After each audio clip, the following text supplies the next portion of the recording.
प्रभुपाद ने कहा राधा कुंड में पहले से ही बहुत से बंदर हैं, राधा कुंड में पहले से ही बहुत बंदर हैं और तुम और उनकी संख्या बढ़ा रहे हो।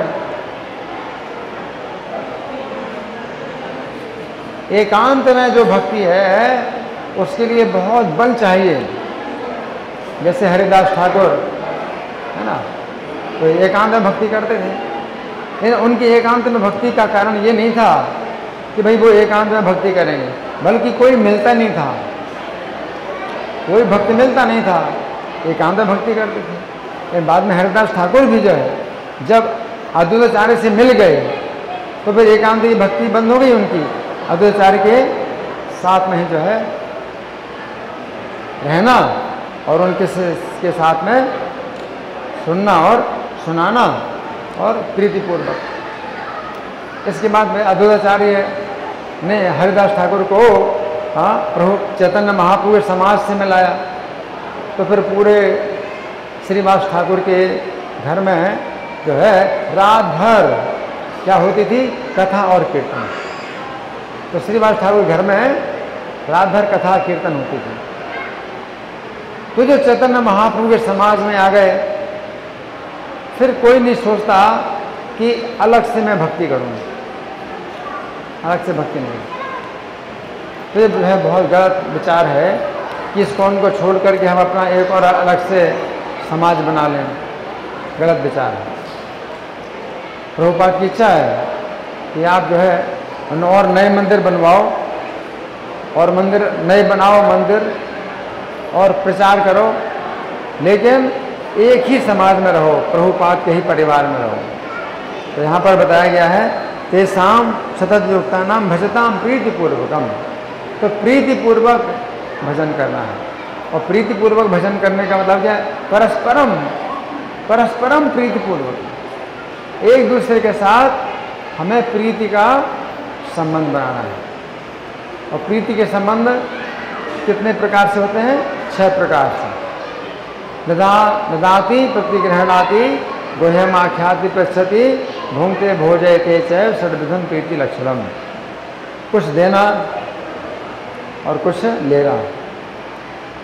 ददाति प्रतिग्रहण गुह्यमाख्याति, और अपने हृदय की बात बताना, हृदय की बात पूछना।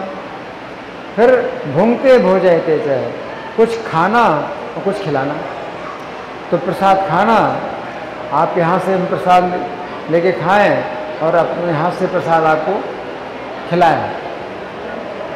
तो प्रीति लक्षण 6 प्रकार के हैं। यहाँ पर भगवान कह रहे हैं भजताम प्रीति पूर्वकम, इसका मतलब 6 प्रकार के लक्षणों के साथ, प्रीति के 6 प्रकार के लक्षणों के साथ में जो भजन करते हैं। तो भगवान जो है एक साथ उन सब के ऊपर कृपा करते हैं। ददामि बुद्धि योगम तम, तो उन सबको मैं बुद्धि योग प्रदान करता हूँ। देखो एक साथ, इसलिए प्रभुपाद जो है अपने शिष्यों को अपने साथ रखते थे, और एक साथ प्रभुपाद ने कहा एक साथ हम लोग जो है जाएंगे, एक साथ भगवान के धाम जाएंगे। जैसे किसी ने बम गिराया तो प्रभुपाद अपने शिष्यों के साथ बैठे थे और कथा चल रही थी, तो शिष्य लोग जो है डर गए कि बम गिरा रहे हैं लोग, बम गिरा रहे हैं। प्रभुपाद कहते क्यों डर रहे हो, अगर बम गिरेगा तो हम सब एक साथ गोलोक धाम चले जाएंगे, तो डरने की जरूरत नहीं।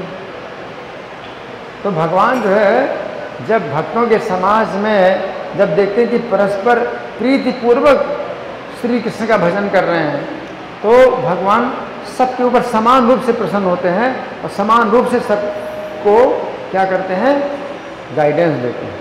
ददामि बुद्धि योगम, बुद्धि योगम का मतलब गाइडेंस, भगवान उनको जो है गाइडेंस देते हैं,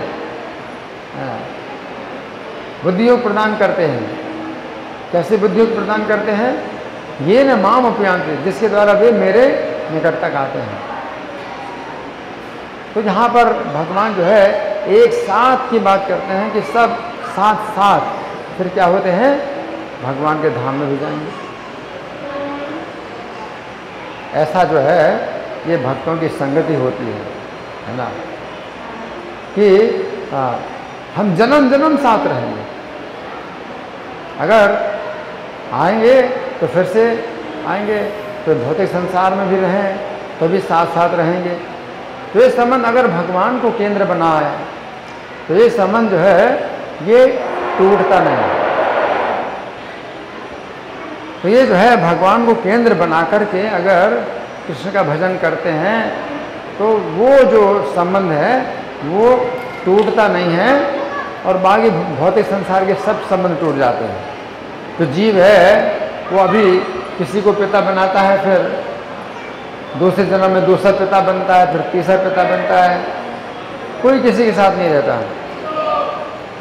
लेकिन जब भगवान को केंद्र बनाया जाए तो अपने संबंध फिर क्या होते हैं, स्थायी रहते हैं, हमेशा साथ रहते हैं। शरीर बदलने पर भी संबंध जो है बना रहता है। भजताम प्रीति पूर्वकम। और किसी किसी को केंद्र बनाएंगे, है ना। जैसे कि जितने ये फूल हैं एक साथ हैं। अब तो देखिए मैं जितना भी हिलाऊं ये सब फूल क्या हैं, एक साथ हैं। क्यों? क्योंकि केंद्र में क्या है, धागा। केंद्र में धागा है तो सब फूल जो है एक साथ हैं।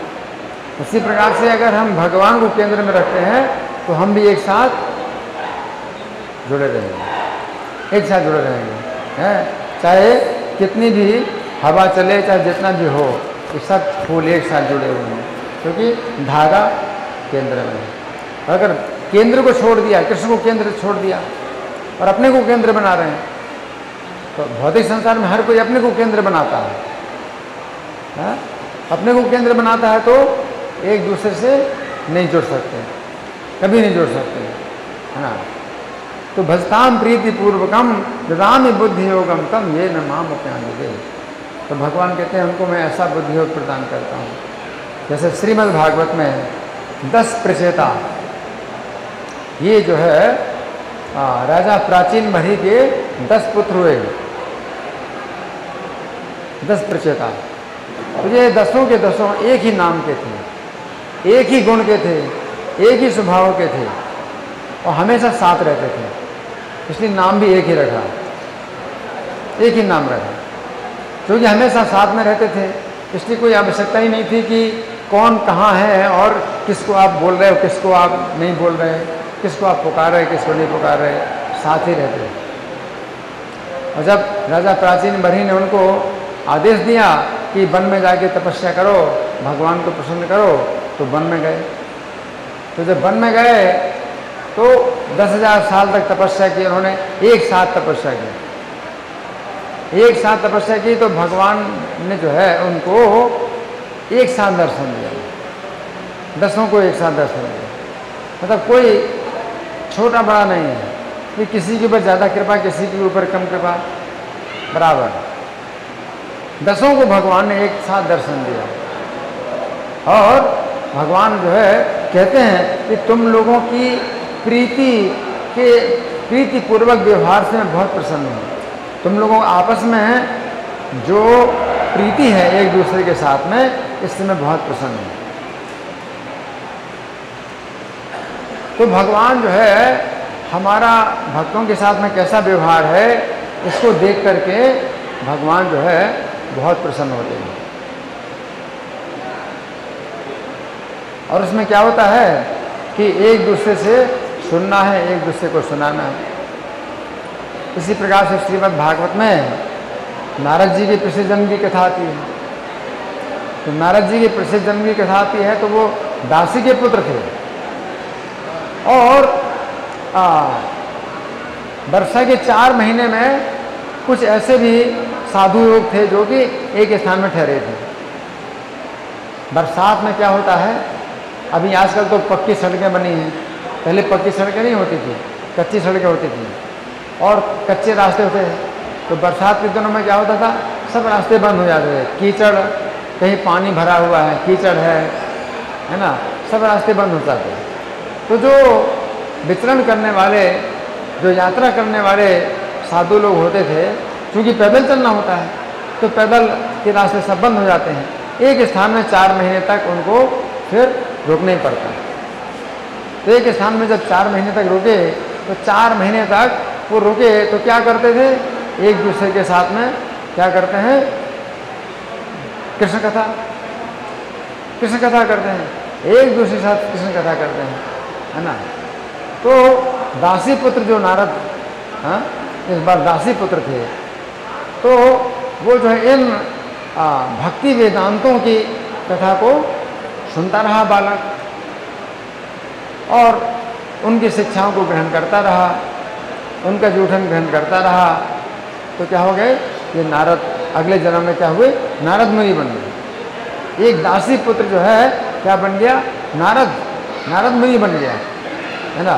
तो ये भक्ति वेदांत जो है, जो साधु थे ये भी इसी प्रकार के थे, क्या, एक ही मन वाले, बस शरीर अलग अलग है, इन एक ही मन है, एक ही आचरण है, एक ही प्रकार का भोजन, एक ही साथ शयन करना, एक ही साथ उठना, एक ही साथ स्नान करना, सब एक साथ होता है।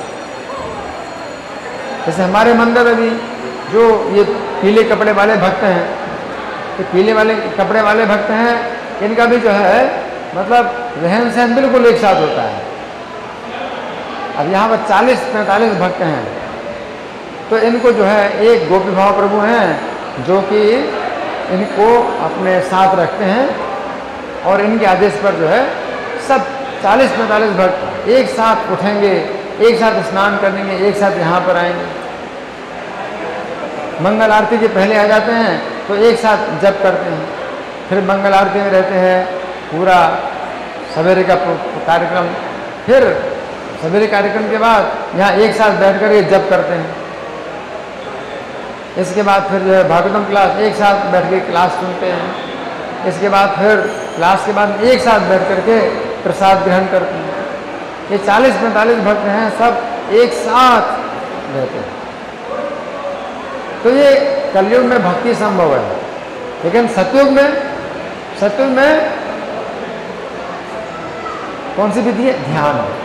और ध्यान की विधि में दो लोग भी एक साथ नहीं रह सकते। ध्यान की विधि में क्या होता है, जो व्यक्ति जिस स्थान में है तो दूसरा व्यक्ति उस स्थान में नहीं रहेगा, बड़ी कठिन है।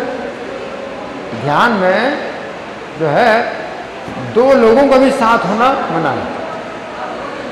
हर व्यक्ति को अपना अलग एक कंदरा अपनी रखना है, उस कंदरा में वो रहेंगे और कोई दूसरा नहीं रहेगा। तो ध्यान की विधि बड़ी कठिन है, क्योंकि आपको बिल्कुल अकेले रहना है, और अकेले में भी जो है आप दो लोग एक साथ नहीं रह सकते, बिल्कुल अकेले ध्यान में। सतयुग में ध्यान होता है, और कलयुग में क्या होता है, कीर्तन। कलयुग में कीर्तन है, कलयुग में भक्ति है, तो कलयुग में एक साथ। तो सतयुग में ध्यान संभव है, सफल होता है जब बिल्कुल अकेले आप रहो, और कलयुग में जो कीर्तन है वो सफल होता है जब आप एक साथ रहो। एक साथ रहना बहुत जरूरी है। अगर एक साथ नहीं रहेंगे तो हम कमज़ोर पड़ जाएंगे, माया के सामने कमज़ोर पड़ जाएंगे। जैसे कई लकड़ियाँ पतली पतली हैं, कमज़ोर लकड़ियाँ हैं, एक गट्ठर बना दो, अब वो उनको नहीं तोड़ सकता। गट्ठर में लकड़ियों को तोड़ नहीं सकते, और एक एक लकड़ी को आसानी से टूट जाएंगे।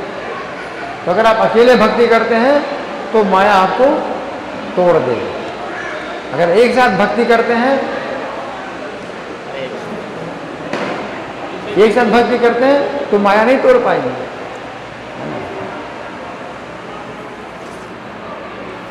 तो एक साथ भक्ति करते हैं तो एक दूसरे का बल मिलता है, समझ गए। पतली पतली लकड़ियों का गट्ठर है, आपने बांध दिया, अब आप तोड़ नहीं सकते। इसलिए प्रभुपाद ने जो है क्या बनाया है, अंतर्राष्ट्रीय श्री कृष्ण भावनामृत संघ सोसाइटी के साथ में रहो हमेशा। और इसको क्या क्या है, संघे शक्ति कलयुगे। कलयुग में शक्ति है, किसमें, संघ में शक्ति है ना। अकेले में शक्ति नहीं होगी, अकेले में आप कमजोर पड़ जाएंगे, है ना। इसलिए बहुत ज़रूरी है, यहाँ पर भगवान कह रहे हैं अगर साथ साथ आप सब भक्ति करेंगे, एक दूसरे के साथ अच्छे संबंध बना करके रहेंगे, तो भगवान जो है बहुत प्रसन्न होंगे। और क्या करेंगे, भगवान के पास आप लोग भी जाएंगे तो एक साथ ही जाएंगे। धन्यवाद। ग्रंथराज श्रीमद् भगवद गीता की जय, श्रील प्रभुपाद की जय। हरे कृष्णा।